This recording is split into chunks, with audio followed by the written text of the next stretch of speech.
அனைத்துலக உயிரோடை தமிழ் IELC தமிழ் உயிரோடை தமிழில் அன்பர்களே அரசியல் களம் நிகழ்ச்சியில் தாயகத்திலிருந்து தாயக உடவியலாளர் இரா மைதரோ கிடைக்கின்றார். வணக்கம் ராமதரன். வணக்கம் தான அன்புறவுகளுக்கு முன்னேற வணக்கம். உங்களுக்கு வணக்கத்தை தெரிவித்துக் கொண்டு இன்றைய நிகழ்ச்சியில் நாங்கள் உள்ளூராட்சி தேர்தல் தொடர்பாக பிரச்சாரம் தொடர்பாக சமீபத்தில் எங்களுடைய உறவுகளுக்கு நீங்கள் இலங்கையின் பிரதமர் ஹரணி அவர்கள் வடமாகாணம் வந்திருந்தார். பிரச்சார பணிகளில் ஈடுபட்டுவாறு விதிமுறைகளை மீறிய விடயங்களை கூட நீங்கள் சுட்டிக்காட்டியிருந்தீர்கள்.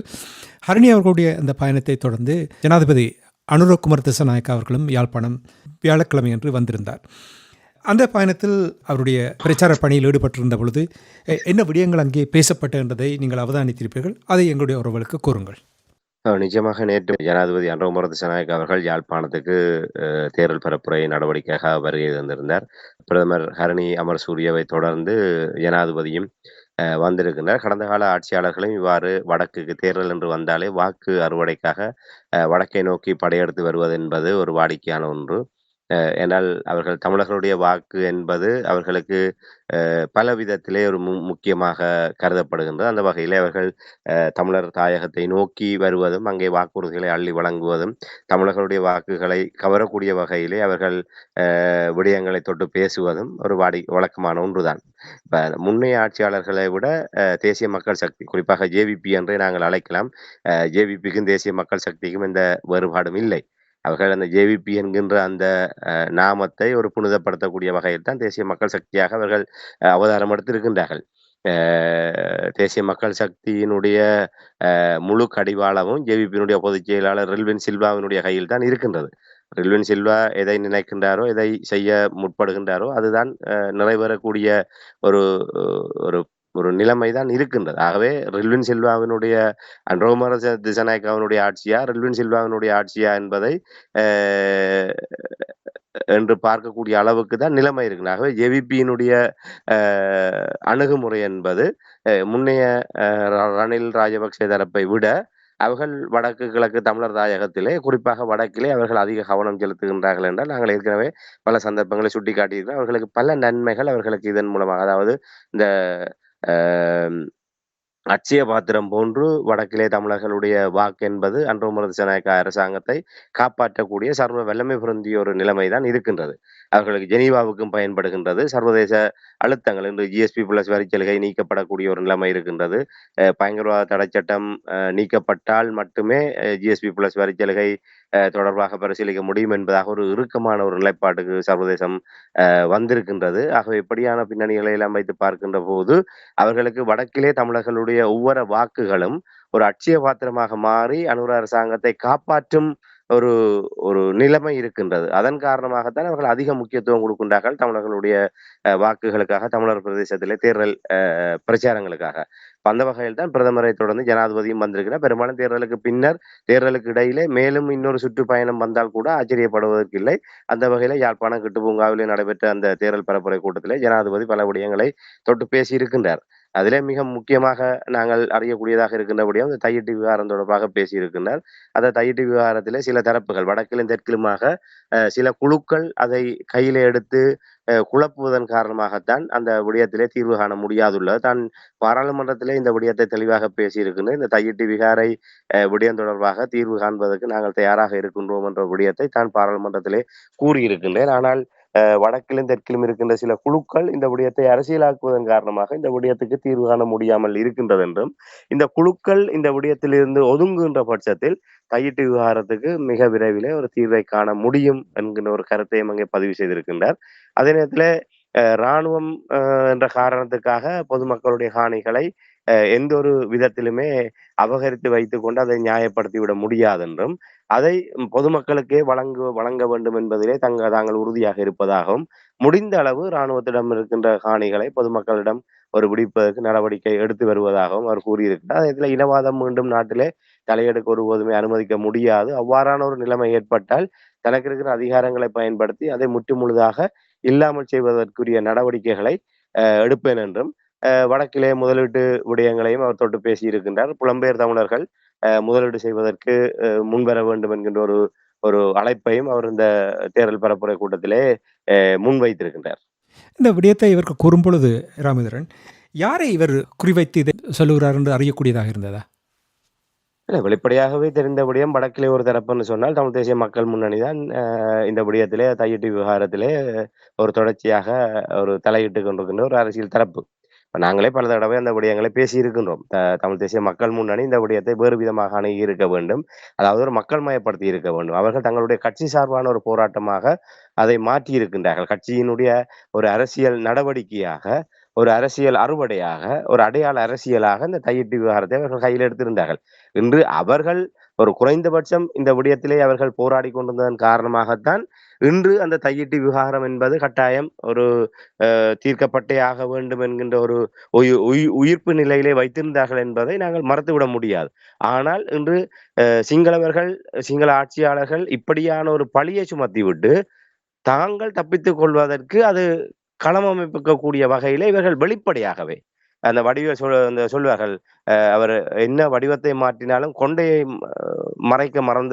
மறந்து மாட்டுப்பட்டதை போன்று அவர் மிக கடும் பிரயத்தனம் மேற்கொண்டு தன்னுடைய உருவங்களை மாற்றி எப்படியாவது அவர்களை இதண்ட வேண்டும் என்று அவர் முயற்சி எடுத்தபோது தலையிலே இருந்த கொண்டை மூலமாக அவர் பிடிபட்டதை போன்று தமிழ் தேசிய மக்கள் முன்னணி மிக எளிதாகவே இது ஒரு ஒரு அடையாள அரசியலுக்காக இதை மேற்கொள்கின்றார்கள். ஒரு மக்களுடைய அந்த தையிட்டி பகுதியிலே ஒரு அநீதி இழைக்கப்பட்ட மக்களுக்கு நீதி கிடைக்க வேண்டும் என்கின்ற அக்கறையை கடந்து ஒரு அடையாள அரசியலுக்காக இந்த தையிட்டி விவகாரத்தை கையில் எடுத்திருக்கின்றார்கள் என்பது ஒரு சிறு பிள்ளையை கூட ஒரு தெரியக்கூடிய அளவுக்கு தான் அவர்களுடைய அணுகுமுறை இருந்தது. அந்த அணுகுமுறை மாற்றம் இப்போது ஒரு இறுதியாக இந்த அனுரகுமார திசாநாயக்க அரசாங்கம் பொறுப்பேற்று இப்போது அண்மையிலே சில மாதங்களுக்கு முன்னர் அவர்கள் பாதிக்கப்பட்ட தரப்பை முன்னிறுத்தியதாக இந்த போராட்ட வடிவத்தை மாற்றிய அணுகுமுறையை அவர்கள் ஆரம்பத்திலேயே கைக்கொண்டிருந்தால் இது ஒரு வெகுஜன போராட்டமாக இது மாறியிருக்கும். முதலிலே தையிட்டி விகாரை ஆக்கிரமிப்புக்கு எதிராக ஒரு போராட்டம் அறிவிக்கப்பட்ட போது சகல அரசியல் கட்சிகளும், சிவில் அமைப்புகளும், அந்த பிரதேசத்தில் இருக்கின்ற சமூக மட்ட அமைப்புகளும், பாதிக்கப்பட்ட தரப்பினரும் தான் அதிலே பங்கு பெற்றிருந்தார்கள். அது ஒரு ஒரு ஒரு வெகுஜன போராட்டமாக அது அமைந்திருந்தது. அந்த போராட்டத்துக்கு பின்னர் அத்தனை போராட்டங்களுமே தமிழ் தேசிய மக்கள் முன்னணியினுடைய அடையாள ஒரு அதாவது அரசியல் அடையாளமாக அந்த விடயத்தை அவர்கள் மாற்றுகின்ற வகையில் தான் அந்த போராட்டம். அந்த கட்சியைச் சேர்ந்த அவர்கள் ஒரு 10 பேர், ஒரு 20 பேர் அங்கே ஒவ்வொரு பௌர்ணமி வருகின்ற போதும் அங்கே போய் குந்தி இருந்து கொண்டு அட்டைகளை பிடித்துவிட்டு படங்களை எடுத்து தங்களுடைய சமூக வலைத்தளங்களினூடாக பரப்புரைகளை மேற்கொண்டு அந்த புலம்பெயர் தேசத்திலிருந்து நிதி அனுப்புகின்ற தங்களுடைய கொடையாளர்களையும் சந்தோஷப்படுத்தி கொண்டு பாருங்கள், நாங்கள் நள்ளிரவில் கூட நாங்கள் தேசத்துக்காக போராடுகின்றோம் என்ற வகையிலே அவர்கள் அந்த விடயங்களை எல்லாம் செய்து கொண்டிருந்தார்கள். இதை யாருமே அவர்கள் கூட மறுத்துவிட முடியாது.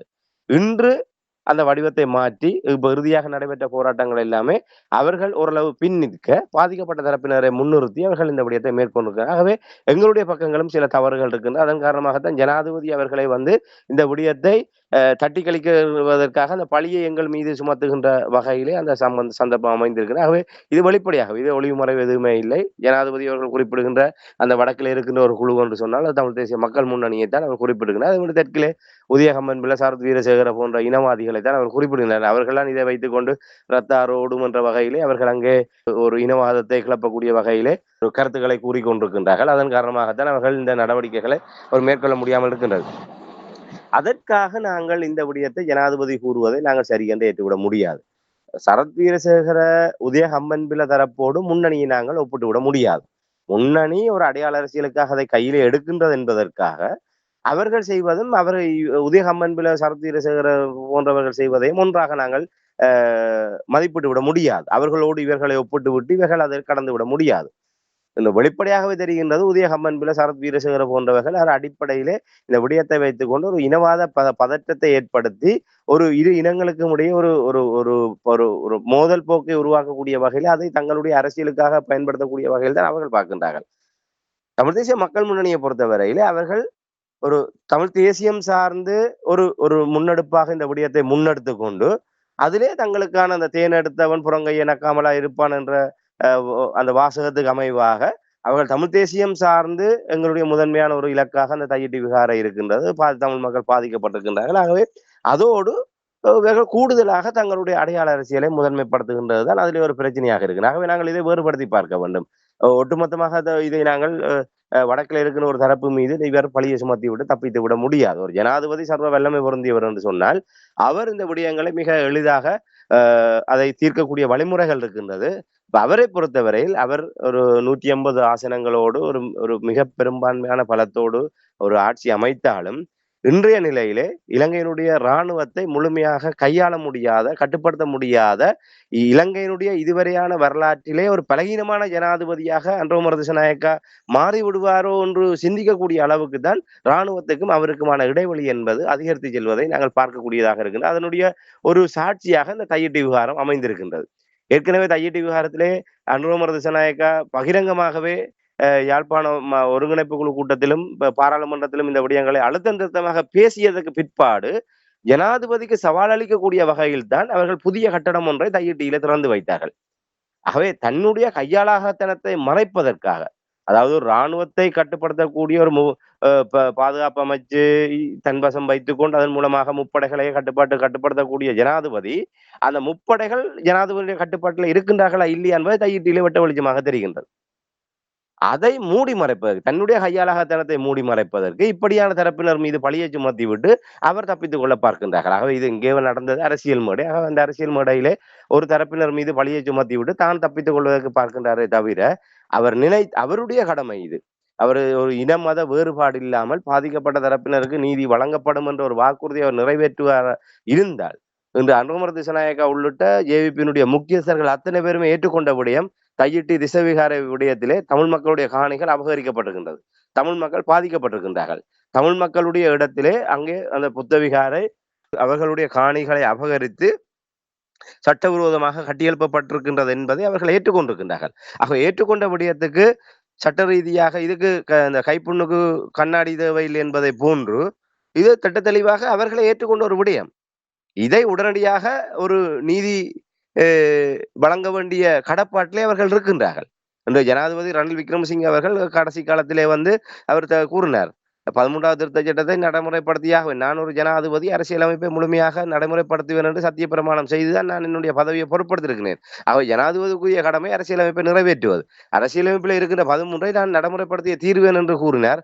ஆனால் அதை நடைமுறைப்படுத்தாமல் இருப்பதற்கு காரண காரியங்களை உருவாக்கி அதை தனக்கு சாதகமாக பயன்படுத்தி கொண்டு அவர் அதிலிருந்து அதை சொல்லி சொல்லி சொல்லி நான் அதற்கு தயாராக இருக்கின்றேன் என்று நல்ல பிள்ளைக்கு நடிப்பேன். அந்த பிள்ளைங்களை விட்டு தொட்டிலை மாட்டுவதை போன்று அதற்கான சந்தர்ப்பங்களை ஏற்படுத்தி முட்டுக்கட்டைகளை போட்டுவிட்டு இதை ஒன்றும் செய்ய முடியாது என்று அவர் கையை விரித்ததை போன்று அன்ரோமர் திசாநாயக்காவும் தையிட்டி விவகாரத்தை நான் தீர்க்க தயாராக இருக்கிறேன், ஆனால் வடக்கிலும் தெற்கிலும் இருக்கின்ற தரப்புகள் ஒதுங்கினால் நான் அதை செய்வேன் என்றால் அப்ப இதே மாதிரி தானே எல்லா பிரச்சனையும் இருக்கின்றது. இராணுவம் விடமாட்டேன் என்று நிற்கின்றது. என்று பாருங்கள், கடந்த ரணில் ஆட்சி காலத்திலே அவரினால் விடுவிக்கப்பட்டதாக சொல்லப்பட்ட எத்தனையோ காணிகள் இப்போது தகவல் வெளிவந்து கொண்டிருக்கின்றது. அந்த காணிகள் அனைத்துமே இப்போதும் இராணுவத்தின் வசமே இருக்கின்றது. வலிகாமம் வடக்கிலே பல காணிகள் 2023-24 ஆண்டுகளில் எல்லாம் விடுவிக்கப்பட்டதாக அறிவிக்கப்பட்ட காணிகள் இன்று வரை விடுவிக்கப்படாமல் அந்த காணிகளுக்கு மக்கள் செல்ல முடியாமல் இராணுவத்தினரால் ஆக்கிரமிக்கப்பட்டிருக்கின்ற விடயம் தற்போது வெளிவந்து கொண்டிருக்கின்றது. ஆக விடுவிக்கப்பட்டதாக சொல்லப்பட்ட காணிகளையே இன்னும் விடுவிப்பதற்கு இவர்களால் முடியவில்லை.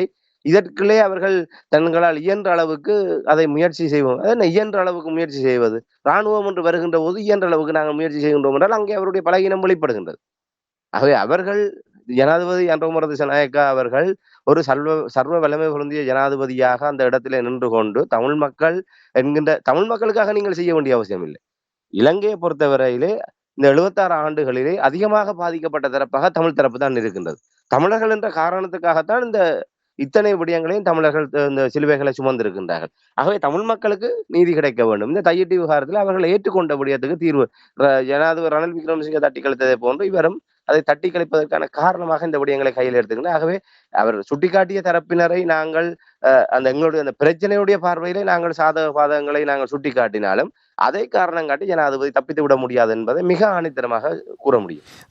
இப்போ அனுரகுமார திசாநாயக்கா சொல்லுகின்ற இந்த விடயங்களை வைத்து பார்க்கும் பொழுது ஏற்றுக்கொள்ளக்கூடியதாக இருக்கின்றது. ஒருவேளையில் அவர் இதை முன்னுதாரணமாக வைத்துக்கொண்டு ஒரு தீர்வு தொடர்பாக முன்னெடுத்து செல்வதற்கு வாய்ப்புகள் இருக்கிறதா? தமிழ் தேசிய மக்கள் முன்னணி இப்போது அந்த அடையாள அரசியலிலிருந்து அவர்கள் ஒதுங்கி விட்டார்கள்.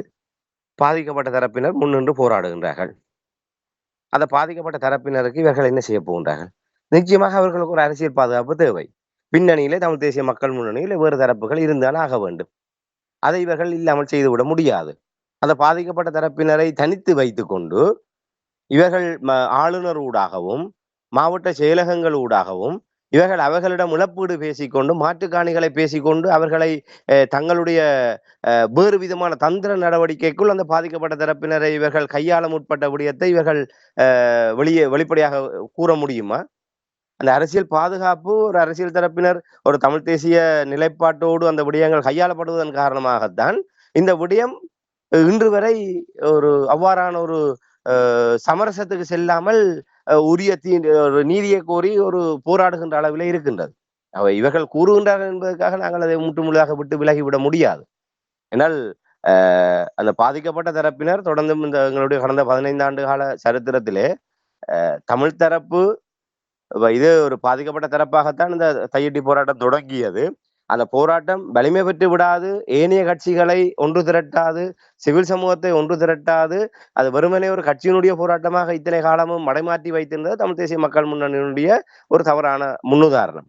ஆனால் அதற்காக அவர்களோ இல்லை வேறு எந்த அரசியல் கட்சிகளோ இதிலிருந்து முற்றாக விலகி பாதிக்கப்பட்ட தரப்பினரை தனியே விட்டால் ஒரு இரவிலே நிலைமைகள் மாறிவிடும். எப்படி மாறும்? அவர்கள் எப்படி தீர்க்க முற்படுகின்றார்கள்? அன்ரோமர் திசாநாயக்க அரசாங்கத்திடம் என்ன திட்டம் இருக்கின்றது?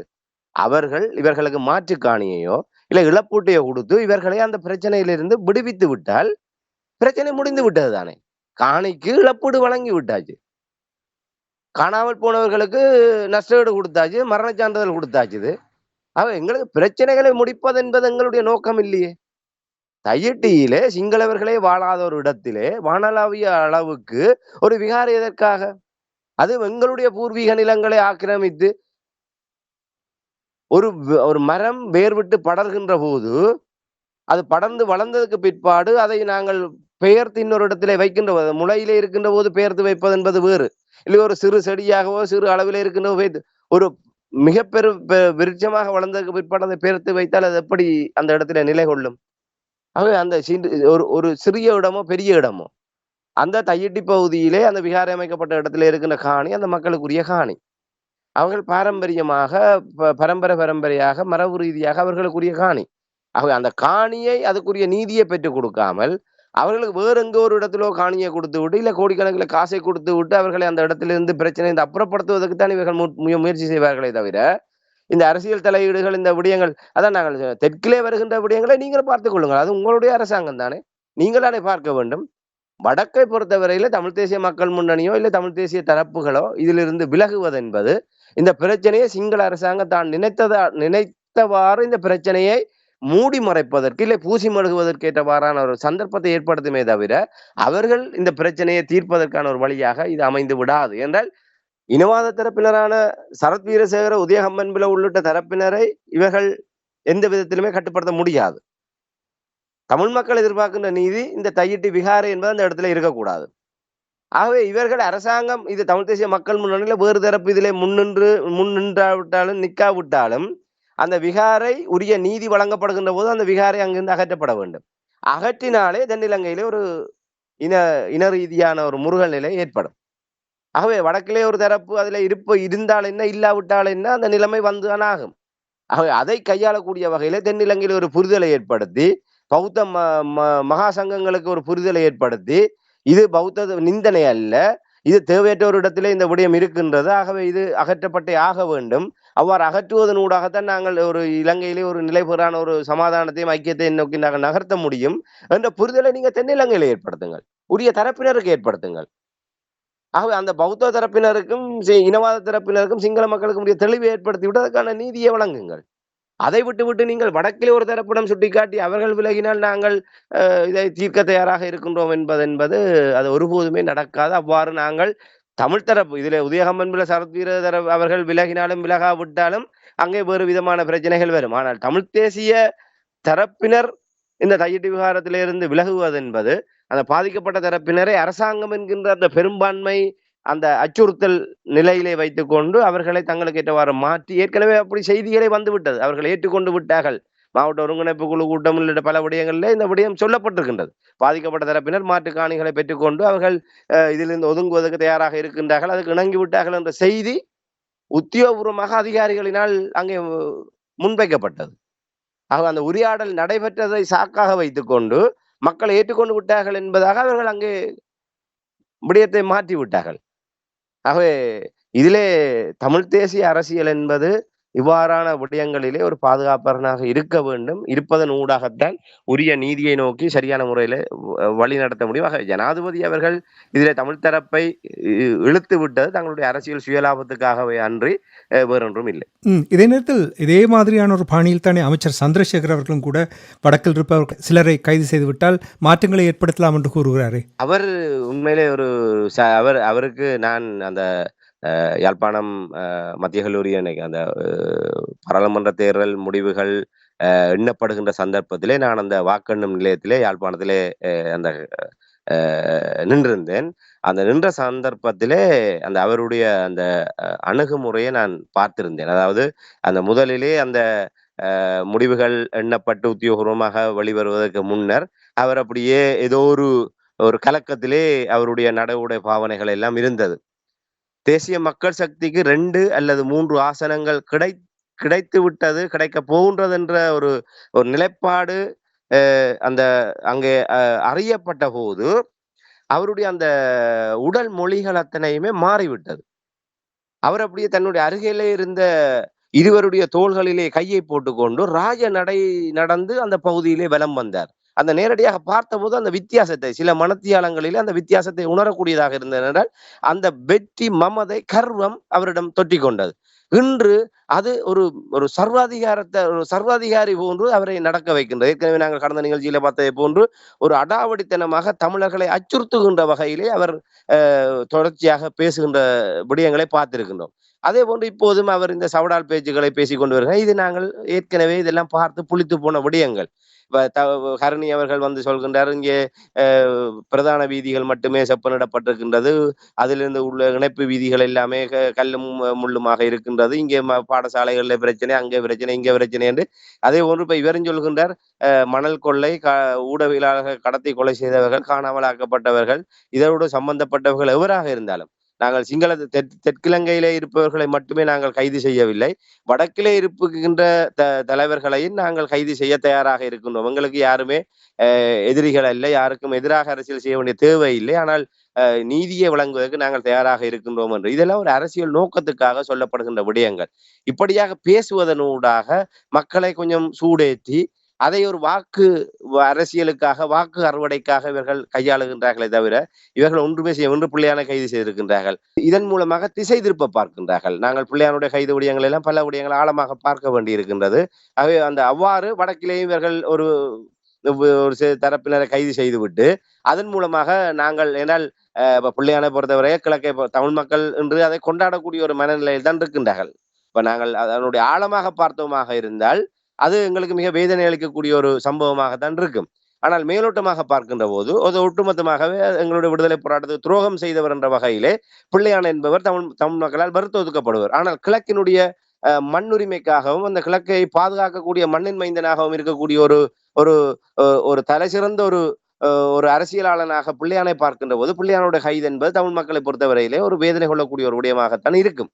அதே போன்று வடக்கை பொறுத்தவரையிலே இந்த அரசாங்கத்தோடு ஒட்டி உறவாடி கொண்டு ஆயுத குழுக்களாகவும் துணை ஆயுத குழுக்களாகவும் செயல்பட்ட தரப்பினர் என்று அவர் கூறுவதை போன்று இன்றைக்கு ஊடகவியலாளர் நிமல்ராயன் உள்ளிட்ட அவர்கள் கடத்தி கொலை செய்யப்பட்டதிலே முன்னாள் பாராளுமன்ற உறுப்பினரான டக்ளஸ் தேவானந்தா IPDP அவர்களுக்கு நிறைய பங்கு இருக்கின்றது. இன்று பல காணாமலாக்கப்பட்ட உறவுகள் நேரடியாகவே சாட்சியம் வழங்கிய ஆவணங்கள் ஆணைக்குழுக்களில் இருக்கின்றது. ஈழ மக்கள் ஜனநாயக கட்சியினால் அவர்களுடைய உறுப்பினர்களினால் நேரடியாகவே கைது செய்யப்பட்டு கடத்தப்பட்டது, சுட்டுக் கொல்லப்பட்டது, இப்படியான பல விடயங்கள் இருக்கின்றது. ஒருவேளை அப்படியான சில விடயங்களை தூசு தட்டி அதன் மூலமாக டக்ளஸ் தேவானந்தா அவர்களை கைது செய்து பிள்ளையானை போன்று வடக்கிலே என்ற அவரை தவிர வேறு தரப்பினர் இங்கே கைது செய்யப்படுவதற்கான வாய்ப்புகள் மிக குறைவு.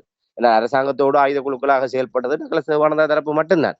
அப்படி அவர்களை கைது செய்வதனூடாக எப்படி கிழக்கிலே பிள்ளையான் மீது தமிழ் மக்கள் ஒரு எதிர்ப்புணர்வோடு இருக்கின்றார்கள், அதே போன்று வடக்கிலே ஒரு கணிசமான தமிழ் தேசியம் சார்ந்திருப்பவர்களுடைய டக்ளஸ் தேவானந்தாவுக்கு எதிர்ப்பான ஒரு உணர்வு இருக்கின்றது. அவரை கைது செய்வதனூடாக தமிழ் தேசிய வாக்குகளை கவர்ந்து விடலாம் என்கின்ற ஒரு குறுக்கு புத்தியில் தான் இவர்கள் செயல்படுகின்றார்கள். எப்படி இருந்தாலும் உரிய நீதி இவர்கள் கைது என்ற பிள்ளையான் கைது செய்யப்பட்டிருக்கின்றார். ஏற்கனவே அந்த வழக்குக்காக பல வருடங்கள் கைது செய்யப்பட்டவர். நீதிமன்றத்துக்குள்ள இருந்து கொண்டு பாராளுமன்ற தேர்தலை கேட்டு அவர் பாராளுமன்ற உறுப்பினராக வெற்றி பெற்று ஒரு வாகை சூடிய ஒருவர். பின்னர் அவருடைய போதிய சாட்சியங்களிலே சான்றுகளின் அடிப்படையிலே நீதிமன்றத்தால் விடுவிக்கப்பட்டவர். இப்போது மீண்டும் கைது செய்யப்பட்டிருக்கின்றார். இந்த கைது அந்த விடயத்தோடு நேரடியாக இவரிடம் சம்பந்தம் இருக்கின்றதா, இல்லை அதில் இருக்கின்ற பலகீனத்தை வைத்துக்கொண்டு வேறு உயிர் போன்ற விடயங்களோடு இவரை தொடர்புபடுத்தி இவரை மேலும் ஒரு சிக்க வைத்து அவரை தொடர்ந்து ஒரு பலிக்கடாக்குவதற்கு முற்படுவார்களா என்ற விடயமெல்லாம் பல விடயங்கள் பேசப்பட வேண்டி இருக்கின்றது. ஆக பிள்ளையானோட கைது என்பது அது உரிய இலக்கு நோக்கி நகர்த்தப்படுமா, உரியவாறு நீதி நிலைநாட்டப்படுமா என்ற ஒரு கேள்வி இருக்கின்றது. அதே போல வடக்கிலே இவ்வாறு இவர்கள் கைது செய்தால் கூட அவ்வாறு உரிய நிமல்ராயன் அவர்கள் கொலை செய்யப்பட்ட, கடத்தி காணாமலாக்கப்பட்ட, சுட்டு கொல்லப்பட்ட விடயங்கள், ஊடக பல கொல்லப்பட்டு காணாமலாக்கப்பட்ட விடயங்களுக்கெல்லாம் உரிய நீதி அதன் மூலமாக கிடைக்குமா என்றால் ஒரு சந்தேகம் தான். அவர் கைது செய்யப்பட்டு அவர்களுக்கு இருக்கிற அரசியல் செல்வாக்கு நிமித்தமாக, இல்லை அவர்களுடைய பின்புலங்கள் காரணமாக அவர்கள் ஒருவேளை வெளியே வரக்கூடும். அவர் வெளியே வந்து விட்டால் இது அவர்களுடைய தேர்தல் அறுவடையாகத்தான் மாறும். உண்மையிலே நீங்கள் செய்ய வேண்டிய நாங்கள் தொடர்ச்சியாக கூறுவதை போல ஒரே ஒரு வலிந்து காணாமலாக்கப்பட்ட உறவுகளுடைய விண்ணப்பத்தை நீங்கள் கையில் எடுங்கள். நீங்கள் கிழக்கிலே புள்ளியானம் கைது செய்ய வேண்டாம், வடக்கிலே டக்கல சிவானந்தாவையும் கைது செய்ய வேண்டாம். தமிழ் மக்களுக்கு நீங்கள் உண்மையிலே நேர்மையாக செயல்படக்கூடிய தரப்பினர் என்று உங்களை நீங்கள் நிரூபிக்க தயாராக இருந்தால், அமைச்சர் சந்திரசேகராக இருக்கட்டும், பிரதமர் ஹரணி அமரசூரியவாக இருக்கட்டும், இல்லை ஜனாதிபதி அன்றகுமார் திசாநாயக்காவாக இருக்கட்டும், இல்லை பிமல் ரட்நாயக்காவோ, இல்லை எவராக விஜிதகரது எவராக இருந்து விட்டு போங்கள். தமிழ் மக்கள் உங்களை நம்புகின்றார்கள், தமிழ் மக்கள் எங்களை ஏற்றுக்கொள்வார்கள் என்று நீங்கள் கூறுவதெல்லாம் பித்தலாட்டம். தமிழ் மக்களை நீங்கள் உண்மையாக தமிழ் மக்களுக்கு நீதியை வழங்குவதாக இருந்தார் ஒரே ஒரு நீங்கள் வேறு எந்த விடயங்களும் செல்ல வேண்டாம். ஒரே ஒரு வலிந்து காணாமலாக்கப்பட்ட உறவுகளுடைய விண்ணப்பத்தை கையில் எடுங்கள். அந்த விண்ணப்பத்திலே ஒரு படை அதிகாரியிடம் என்னுடைய கணவனையோ, என்னுடைய மனைவியோ, என்னுடைய பிள்ளையை ஒப்படைத்தேன் என்ற விண்ணப்பத்திலே சாட்சியம் வழங்கப்பட்டிருக்கும். அந்த படை அதிகாரி இன்று வரை இலங்கை இராணுவத்திலே இருப்பார், இல்லை ஓய்வு பெற்றிருப்பார். அந்த படை அதிகாரியை அந்த விண்ணப்பத்தின் சாட்சியத்தின் அடிப்படையிலே உங்களால் நீதி முன்னால் கொண்டு வந்து நிறுத்த முடியுமா, நிறுத்துவதற்கு துணிவு இருக்கின்றதா? அதை நீங்கள் செய்யுங்கள், அதை செய்து காட்டுங்கள். நீங்கள் யாழ்ப்பாணத்திலே கிட்டுபூங்காவிலிருந்து வந்து நீங்கள் கூட்டம் போட வேண்டிய அவசியம் இல்லை. நீங்கள் ஜனாதிபதி செயலகத்தில் இருந்து கொண்டு தேசிய மக்கள் சக்தியினுடைய வெற்றியை நீங்கள் அங்கிருந்தே அறிவிக்கலாம். நீங்கள் அப்படி தமிழ் மக்கள் மானசீகமாக உங்களை நம்பக்கூடிய வகையிலே, உங்களை தங்களுடைய அரசியல் தலைமையாக ஏற்றுக்கொள்ளக்கூடிய வகையிலே ஒரு எதிர்காலம் அமைய வேண்டுமாக இருந்தால் நீங்கள் செய்ய வேண்டிய விடயம் இதுதான். அதை விட்டுவிட்டு நீங்களும் மூன்றாந்தர நிலை நின்று கொண்டு அடையாள அரசியல் இப்படியாக ஒரு மூன்றாந்தரமாக சண்டித்தன அரசியலையோ இல்லை சவடால் அரசியலையோ நீங்கள் செய்வதனூடாக தமிழ் மக்களுடைய மனங்களை வென்று விட முடியாது. தமிழ் மக்கள் இதெல்லாம் சொல்லுவார்கள், பனைமரத்துல வௌவாலா உங்களுக்கு சவாலா என்ற வகையிலே தமிழ் மக்கள் கடந்த 76 ஆண்டுகால இலங்கை சுதந்திர அரசியல் வரலாற்றிலே பல நெருப்பார்களை நீந்தி கடந்தவர்கள் தமிழர்கள். ஆகவே அந்த தமிழர்களை இப்படியான உசுப்பேற்றல்கள் மூலமாகவோ இல்லை இப்படியான சில சவடால் பேச்சுகளின் ஊடாகவோ தமிழ் மக்களை எல்லாம் நீங்கள் உசுப்பி விட முடியாது, இல்லை மடைமாற்றி விட முடியாது. தமிழ் மக்கள் மிக நிதானமாக தெளிவாக இருக்கின்றார்கள். ஒரு சில மயக்கங்கள் வரும், சில மயக்கங்களின் காரணமாகத்தான் சில சலசலப்புகள் அப்படி இருக்கின்றது. அது தவிர்க்க முடியாது. நாங்கள் 100% அப்படி இருக்க முடியாது, மனித இயல்பு அவ்வாறுதான். ஆனா அதற்காக ஒட்டுமொத்த தமிழர் தேசத்தை உங்களுடைய சவடால் பேச்சுகளினாலும் சண்டித்தன பேச்சுகளாலும் நீங்கள் கவர்ந்து விடலாம் என்று நம்பினால் அது உங்களுக்கு ஒரு காணல் நீராகத்தான் முடியும். ஆகவே நீங்கள் ஆரோக்கியமாக நீங்கள் கூறுவதை போன்று இன மத மொழி வேறுபாடு இல்லாமல் நீதியை வழங்கக்கூடிய ஒரு ஆட்சியாக இந்த தேசிய மக்கள் சக்தி இருக்கும் என்று நீங்கள் சொல்வதிலே சத்தியம் இருந்தால், வலிந்து காணாமலாக்கப்பட்டவர்களுடைய விவகாரத்திலே ஒரே ஒரு விண்ணப்பத்தை எடுத்து அதை நிறைவேற்றுங்கள். இல்லை பாலச்சந்திரனுடைய விஷயத்தை கையில் எடுங்கள், இல்லை இசைப்பிரியா விஷயத்தை கையில் எடுங்கள். இந்த விடயங்களை கையில் எடுத்து அதற்கான நீதி கிடைக்கும் வரை இந்த அரசாங்கம் துணிச்சலோடு அதை முன்னகர்த்துவதற்கு தயாராக இருக்குதா, இல்லை அதை செய்து உரியவர்கள் சட்டத்தின் முன் நிறுத்தப்பட்டு பொறுப்புக்குரல் பொறிமுறையின் ஊடாக அவர்கள் தண்டிக்கப்படுவார்களா என்கின்ற விடயத்திலே இந்த தேசிய மக்கள் சக்தி அரசாங்கம் நேர்மையாக செயல்படுமாக இருந்தால் மட்டும்தான் ஒரு ஆக்கப்பூர்வமான விடயமாக நாங்கள் கருத முடியும். எங்களுடைய மக்களும் மிக தெளிவாக இருக்க வேண்டும். இந்த பூச்சாண்டிகளுக்கெல்லாம் நாங்கள் மயங்கி திசைகாட்டிக்கு பின்னாலே நாங்கள் செல்வோமாக இருந்தால் எங்களுடைய தலையிலே நாங்கள் மண்ணள்ளி போடுவதாகத்தான் அமையும். தமிழ் மக்களை பொறுத்தவரையில் இவர்கள் நேர்மையானவர்களாக இருந்தால் தையிட்டி விகாரை எந்தவித தயவு தாட்சணியமும் இல்லாமல் அகற்றப்பட்டே ஆக வேண்டும். குருந்தூர் மலையிலே அமைக்கப்பட்டிருக்கிற அந்த விகாரை அகற்றப்பட்டே ஆக வேண்டும். வடுக்குநாரி மலையிலே எங்களுடைய உரிமை நிலைநாட்டப்பட்டே ஆக வேண்டும்.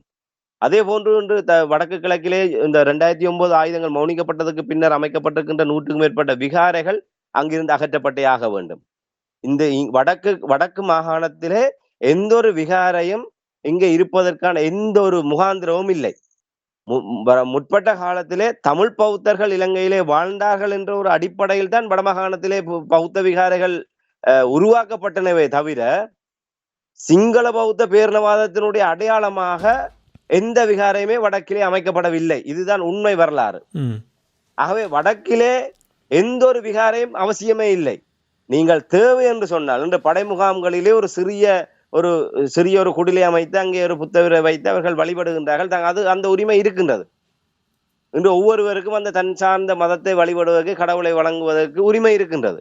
அந்த அளவிலே நீங்கள் இருந்து கொள்ளுங்கள். நீங்கள் போகும்போது அதை எடுத்துக்கொண்டு செல்லுங்கள். எங்களுடைய ஒவ்வொருடைய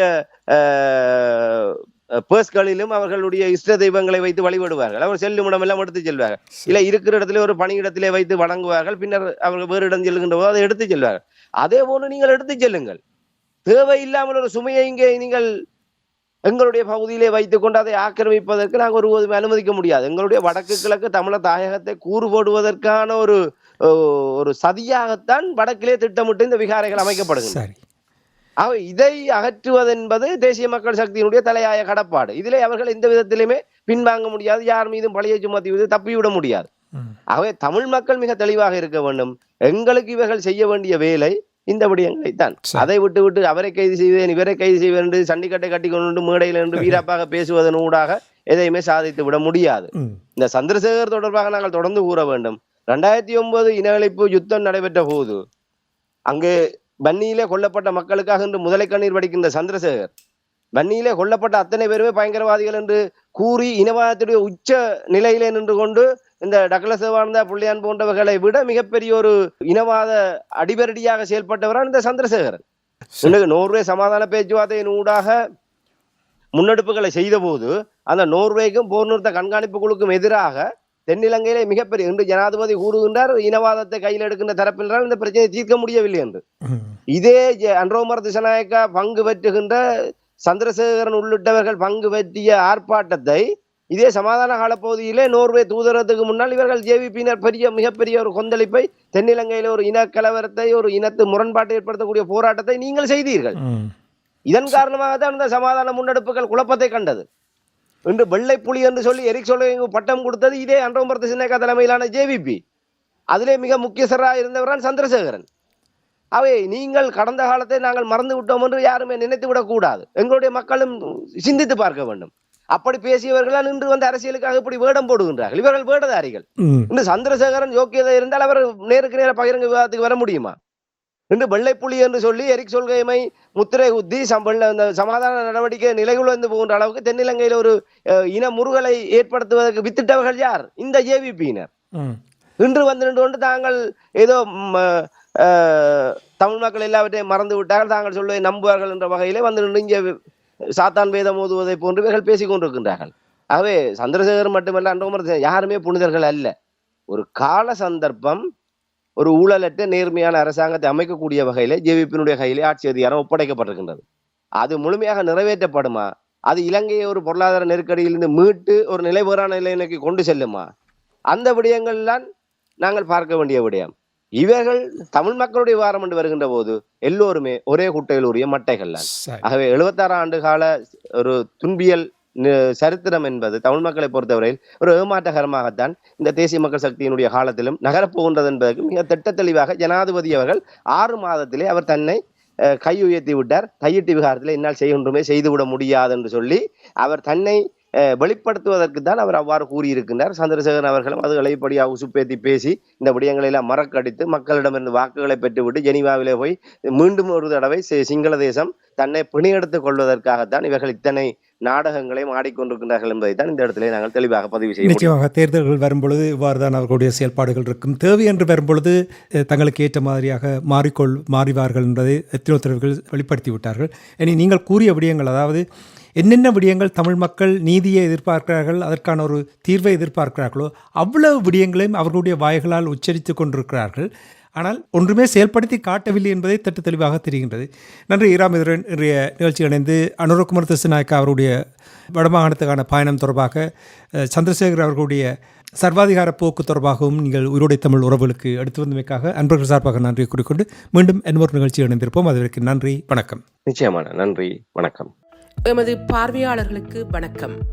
மக்களின் குரலாய் ஓங்கி ஒலிக்கும் இலக்கு மின்னிதழ் மற்றும் உயிரோடை தமிழ் வானொலி ஆகிய இவ்விரு ஊடகங்களும் உங்களைப் போன்ற எமது நேயர்கள் நண்பர்களின் ஆதரவிலேயே இயங்கி வருகின்றன.